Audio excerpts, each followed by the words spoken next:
और करेंगे अगली खबर की ओर रायपुर से, जहां वामपंथी उग्रवाद प्रभाग एलडब्ल्यूई की बैठक खत्म हुई है और केंद्रीय गृह सचिव गोविंद मोहन और आईबी चीफ के तपन कुमार के नेतृत्व में यह बैठक का आयोजन किया गया है। रायपुर से आपको ये बड़ी अपडेट बता रहे हैं, जहां वामपंथी उग्रवाद प्रभाग की बैठक खत्म हो गई है और केंद्रीय गृह सचिव गोविंद मोहन और आईबी चीफ के तपन कुमार डेका के नेतृत्व में बैठक का आयोजन किया गया।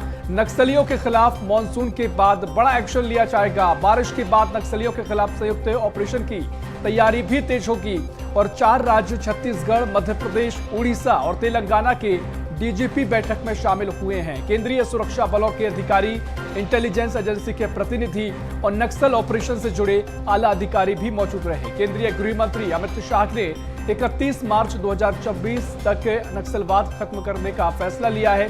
इसको लेकर गृह मंत्री लगातार बयान भी दे चुके हैं और 2026 तक नक्सलवाद के खात्मे को लेकर प्रयास भी किए गए हैं। बड़ी कार्रवाइयां भी देखने को मिली हैं और ऐसे में एक और महत्वपूर्ण बैठक यहां पर खत्म हुई है।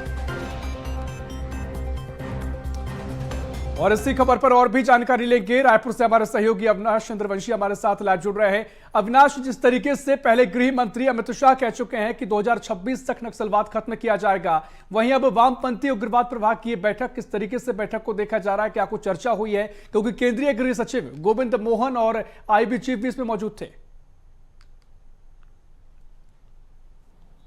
बिल्कुल, देखिए, छत्तीसगढ़ में जब से नक्सलवाद की समाप्ति के लिए डेडलाइन जो तय किया गया है, इस डेडलाइन को लेकर जो है लगातार बैठकें जो है उच्च अधिकारियों की होती हुई नजर आई है। खासतौर पर न केवल छत्तीसगढ़ के बल्कि जो सीमावर्ती राज्य हैं जहां पर से नक्सलवाद जो है जुड़ा हुआ है, उन सभी राज्यों के जो प्रमुख है उनसे भी लगातार बैठकें होती है। और जब भी एलडब्ल्यू की बैठक होती है, एलडब्ल्यू की, तब उड़ीसा हो गए, मध्य प्रदेश हो गए, इन तमाम राज्यों के, तेलंगाना के और छत्तीसगढ़ के राज्य के जो प्रमुख हैं गृह विभाग के, उन अधिकारियों के साथ मुख्य रूप से बैठक होती है। और इस बैठक में विशेष रूप से नक्सलवाद को कैसे समाप्त किया जाए, कैसे जो है जो आने वाले समय में नक्सल को लेकर रणनीति बनाई जाएगी, इन तमाम विषयों पर चर्चा होती है। और आज की इस महत्वपूर्ण बैठक में, जो कि सुबह 9:30 बजे से बैठक चल रही थी, करीब 4 से 5 घंटा ये पूरा बैठक चला। इस बैठक में मानसून के बाद कैसे नक्सलवाद पर प्रहार किया जाएगा, क्या रणनीतियां होंगी, उसको लेकर चर्चा की गई है। और जानकारी यह भी है कि